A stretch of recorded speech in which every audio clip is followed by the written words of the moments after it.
Excellency Mrs. Malika Issoufou, First Lady of Niger, Excellencies, First Ladies, dear sisters of Burkina Faso, Chad, the Gambia and Sierra Leone, I would like to start by thanking all of the organizations involved in the preparation and implementation of this excellent initiative and to express my pride in being involved.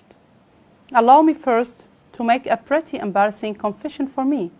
Before the invitation of my dearest sister Malika, I was far from realizing the amplitude of this phenomenon.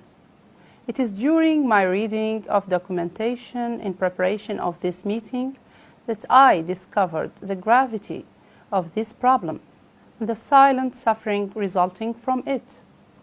It almost brought tears to my eyes, yet this phenomenon is easily preventable. Obstetric fistula is indeed a major public health problem and a social tragedy for the main victims, who are the most vulnerable girls and women living in the most isolated localities with very limited access to quality health services, including reproductive health. In order to avoid repeating what others will probably elaborate more ably, I will focus my intervention on the phenomenon in Mauritania and the challenges we are facing. In addition to population growth and poor access to reproductive health and family planning services, the major contributing factors in Mauritania are, first of all, the high prevalence of early marriage. Second, unmet needs for family planning, birth spacing. The third factor is early and close pregnancies and the low rate of assisted deliveries and the high female genital mutilation, and at last, the low level of girls' education.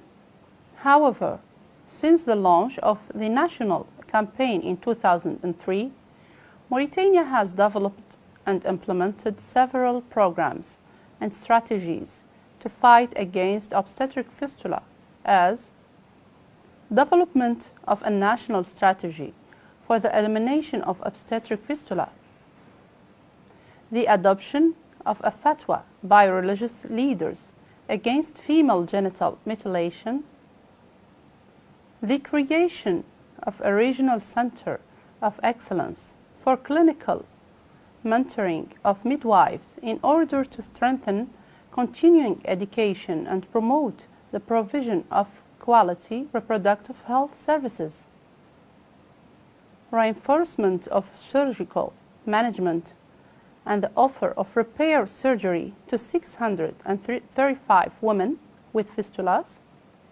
the integration of obstetric fistula in indigent diseases with access to free care, including the socio-economic reintegration of women treated and cured of obstetric fistula. Despite these progresses, it should be noted that obstetric fistula remains a challenge in Mauritania. Each year, an additional number of 150 to 300 women increase the number of obstetric fistula careers, with a cumulative gap of 2,700 to 5,400 cases, and every week 16 women die in childbirth given birth, 582 maternal deaths per 100,000 live births.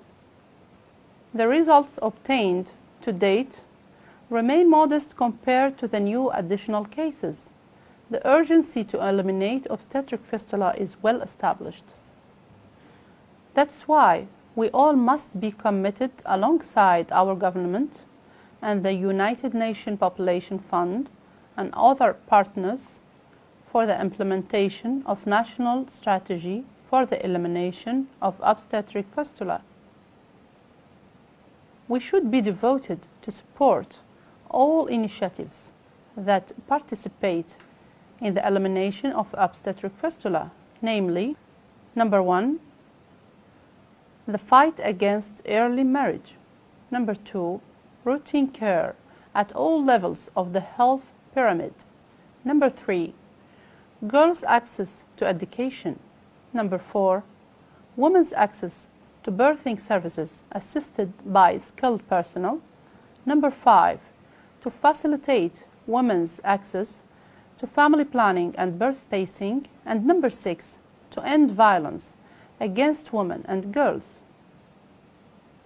Finally, I cannot end my speech without thanking all of you for this opportunity, which will allow us as First Ladies to influence the policies of our respective states, to mobilize national financial resources to end obstetric fistula, and ensure that women and girls can contribute freely and with their full potential to the development of Mauritania and all of Africa. Wassalamu alaikum.